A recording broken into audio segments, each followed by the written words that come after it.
गुरुदेव भगवान, मैं बचपन से ऐसे परिवार या समाज के बीच पली बड़ी हूँ जहाँ कुछ अशुभ हो जाने पर किसी से धागा या यंत्र बंधवा लेना प्राथमिकता समझते थे और वही मेरे दिमाग में भरा हुआ है। ऐसे में जोई जोई प्यारो करे सोई मई भावे की स्थिति या मेरे बुद्धि व चित्त में कैसे समाहित होएगी महाराज जी? अभी भगवान का आश्रय और भगवान नाम जप आए हुए सुख दुख को भगवान की सामर्थ्य से भोग करके मुक्तता को प्राप्त हो, ये शास्त्रीय सिद्धांत है।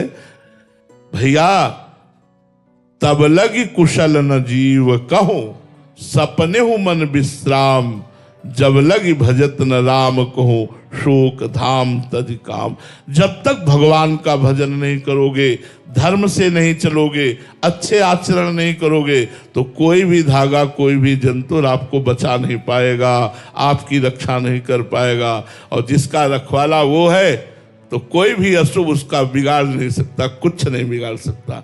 पक्का विश्वास करो। सीम की चाप सके को तासु, बड़ रखवार रमापति जासु। इसलिए भगवान का नाम जप करो, भगवान की लीला कथा सुनो, परोपकार करो, तुम्हारा मंगल होगा, क्योंकि भगवान मंगल में है। हाँ, भगवान नाम के माला पहनना ये सब तो भक्ति का स्वरूप है, मुझे और विश्वास नहीं है।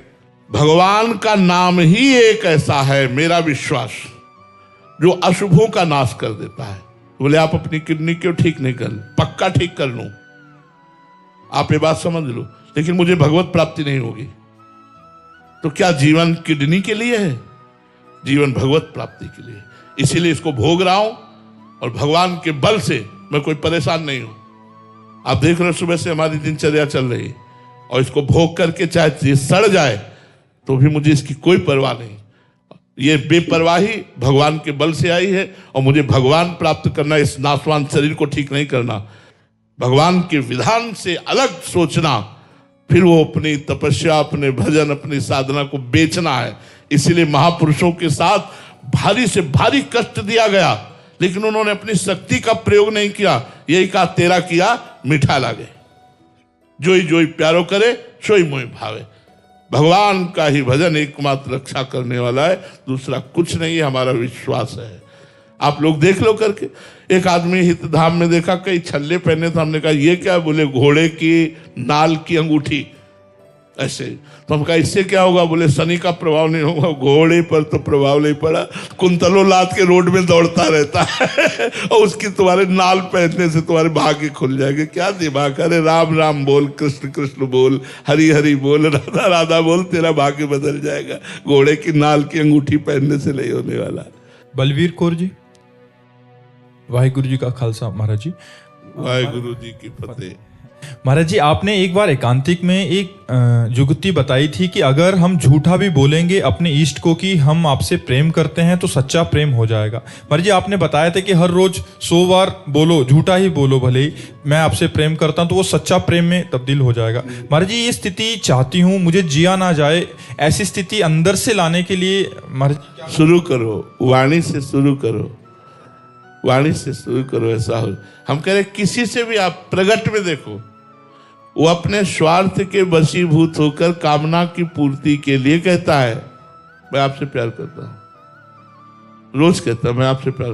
धीरे धीरे उसका प्यार हो जाता है, फिर वो उसके बिना जी नहीं पाता है। किसी भी व्यक्ति से आप कहना शुरू करो तो आपका लगाव हो जाएगा, आसक्ति हो जाएगी। वाणी एक हमारा अंग है, मन हमारा एक अंग है, शरीर हमारा एक अंग है।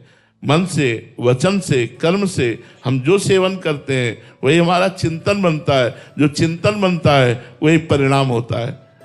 यदि हम वाणी से ही केवल बोलते रहे, हे वाहे गुरु हम आपकी शरण में हैं, वाहे गुरु वाहे गुरु वाहे गुरु, मैं आपकी शरण में हूँ, मैं आपसे प्रेम करना चाहता हूँ। अगर प्रेम ना हो जाए तो मुझे कहना, आप कहना शुरू कर दो, कहना शुरू कर दो, वाहे गुरु वाहे गुरु वाहे गुरु वाहे गुरु। नाम जप करो और हे वाहेगुरु, मैं आपसे प्रेम करना चाहता हूँ, मैं आपके प्रति समर्पित होना चाहता हूँ। वो सब विधान बना देंगे। पहली शरणागति तो वचन की ही होती है, हे नाथ मैं आपकी शरण में हूँ। अगर हम वचन से शुरू कर दें तो हमारे हृदय में वो बात उतर जाएगी, उतर जाएगी। हम वचन से कोई कड़वा बोलता है तो हमारे कान में जाके हृदय को वेदता है कि नहीं? हम वचन से कड़वा बोलते हैं तो सामने वाले को दुख होता है कि नहीं? हृदय में होता है। तो वचन का प्रभाव हृदय में पहुंचता है। अगर हम वचन से बोलेंगे हे वाहेगुरु हम आपके शरण में हैं, तो निश्चित वाहेगुरु वो बात हृदय से निकलाने लगेंगे। और जिस दिन हृदय से हो जाएगा तो फिर आनंद ही आनंद हो जाएगा। वाहेगुरु और आप दो अनुभव नहीं करेंगे, आप गायब हो जाएंगे, केवल वाहेगुरु ही रहेंगे। वाहेगुरु, तन वाहेगुरु, मन वाहेगुरु, प्राण वाहेगुरु, जीवन वाहेगुरु, श्वास श्वास वाहेगुरु। प्रतीक गुप्ता जी कानपुर से। राधे राधे महाराज जी। महाराज जी, इच्छा क्या है, ये क्यों है और ये कब खत्म होगी? मृत्यु अंत नहीं है। शरीर का भाव दृढ़ होना इच्छाओं की उपज है। मैं पुरुष हूं, मैं स्त्री हूं, ये देह भाव ही समस्त इच्छाओं को प्रकट करता है। देह भाव नष्ट हो जाए, इच्छा नष्ट हो जाएगी। देह शुद्धि विस्मरण हो जाए, भगवदानंद में डूब जाओगे। सारी साधना देह भाव मिटाने की तो है। ये देहाभिमान जो पुष्ट हो गया है, इसी देहाभिमान में ही सारी इच्छाएं हैं।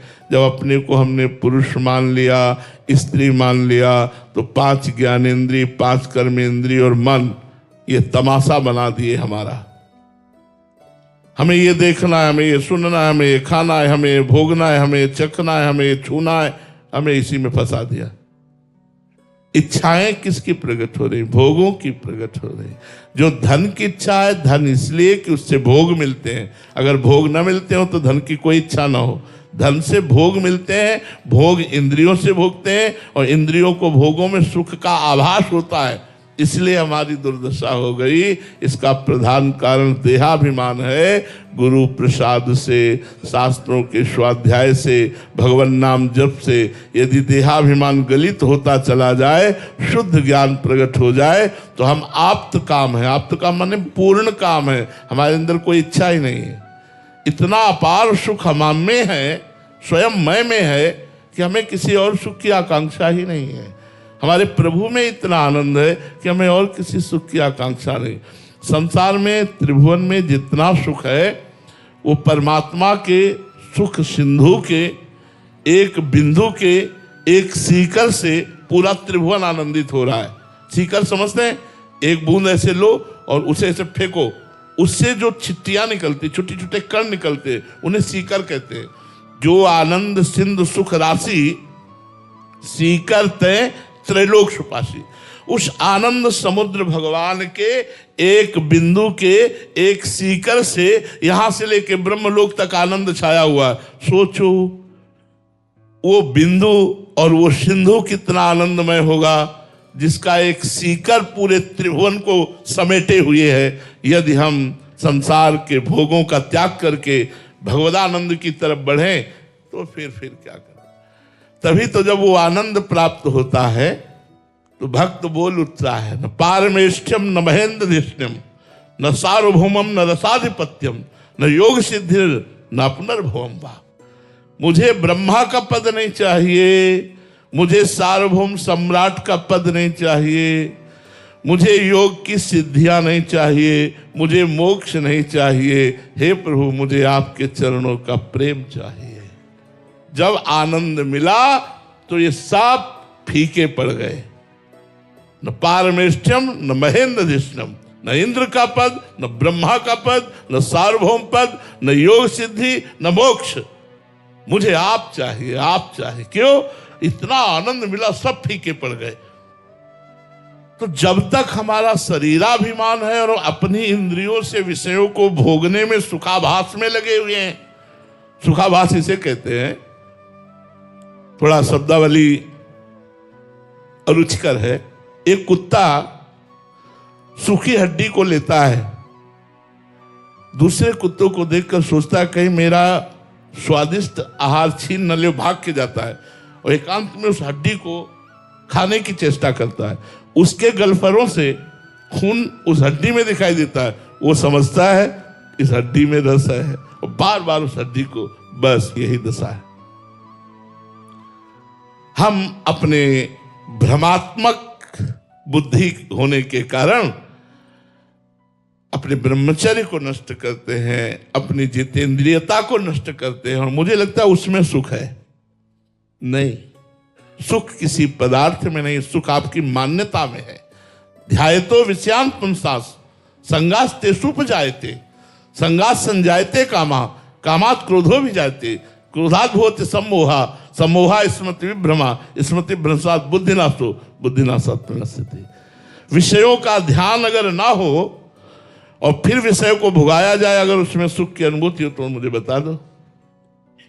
पहले विषय ध्यायतो विषयान पुंसान संगास्ते सुपजाते, आसक्ति तब प्रकट होती जब उसका चिंतन करते हैं, और चिंतन करके जब आसक्ति से युक्त होते हैं फिर मिलता है जब वो विषय, तो मुझे सुखानुभूति होती है। अन्यथा उनमें सुख नहीं है, सुख आपकी आसक्ति में है, आपके चिंतन में है।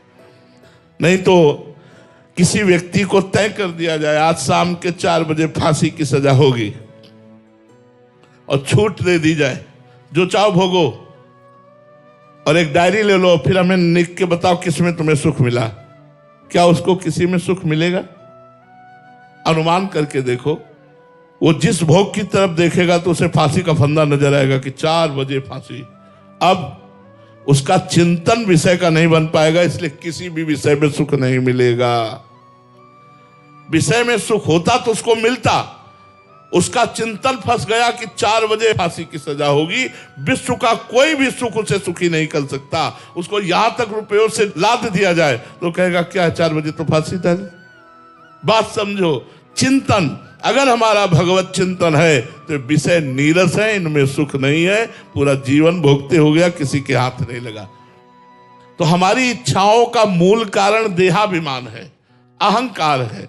अगर ये अहंकार गुरु कृपा से, संत कृपा से भगवान के चरणों में समर्पित हो जाए या ज्ञान के द्वारा ये नष्ट हो जाए तो इच्छाएं खत्म हो जाए, इच्छा ही न जागृत होगी। इच्छा ही न, जैसे भूमि के बिना बीज नहीं उदय होता, ऐसे अहंकार के बिना इच्छा नहीं होती। देहाभिमान ही वो भूमि है जिसमें इच्छाओं की चाहत प्रकट होती है। मुझे ये भोगना है, मुझे ये देखना है, मुझे ये सूंघना है, मुझे ये बनना है, मुझे ये पाना है, वो पाना है, ये किया वो किया। अहंकार विमूढ़ात्मा करता हमिति मन्यते, मैंने ये किया, मैं करूंगा, ये भोगा, ये भोगूंगा, इसी में पूरा जीवन नष्ट हो जाता है।